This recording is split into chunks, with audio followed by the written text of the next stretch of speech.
Time now for your forewarned weather with Cedric Haynes. All right, good morning, Utah. We've been keeping an eye on forewarned radar for you this morning. You can see we've got snow across the north, snow across central and southern sections of the state, even some moisture building in across the eastern half of the state early this morning. Let me show you what's going on across the north here along the northern Wasatch Front. Notice that area of darker blue showing up here from Logan down towards Brigham City. And then as we get over towards Ogden and Layton and Bountiful, down towards the north side of Salt Lake City, but stretching over Tooele, that's a heavier band of snow.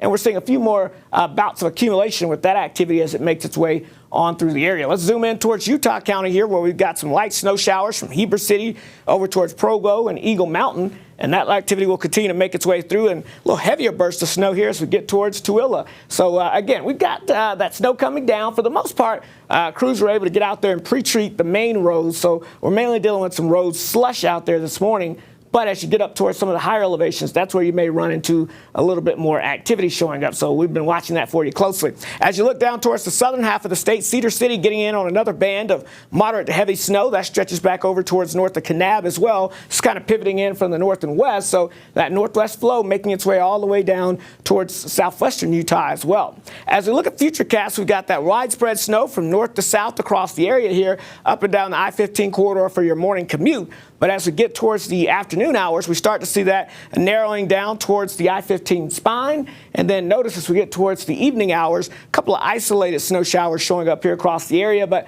we should slowly start to see a lot of this coming to an end. But one thing we're going to watch for tonight is kind of a wild card as the data continues to indicate that potential of a little bit of a lake effect snow band trying to develop somewhere between Salt Lake County down towards Utah County, and that could cause a few more issues as it will be a little colder for us tonight. So that's something that we're going to watch for you closely.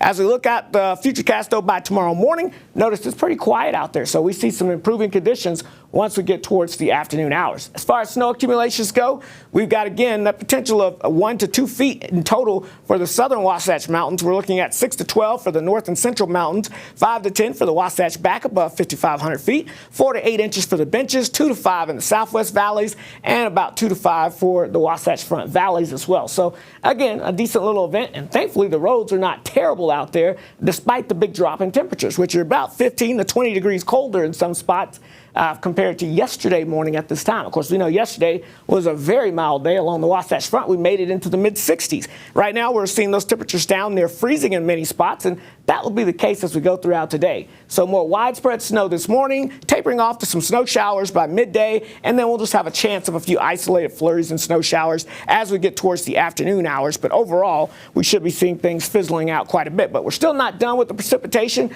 We've got that chance of precipitation tapering off tonight once we get past that slight chance of lake effect. But then as we go into your Thursday, we're going to bump that chance back up again. A quick moving system may graze northern Utah. Same story as we get towards your Saturday as well. So the overall active pattern will continue, but the chances of major storms or big storms with a lot of moisture will be kind of coming to an end in the coming days. So St. George, we've got upper 50s with those morning showers, near 60 on Wednesday. Spring arrives on Thursday, and it will feel like spring out there with mid-60s, upper 60s for your Friday, mid-70s for the weekend, and we're nearing 80 degrees by next Monday. The Wasatch Front, snow showers off and on throughout the day, tapering off late this afternoon. Could see a little bit of lake effect tonight into early Wednesday. Otherwise, spring arrives with just a few isolated rain showers and slightly below average temperatures. And then notice as we go into the weekend, we start warming it back up, low 60s by the beginning of next week.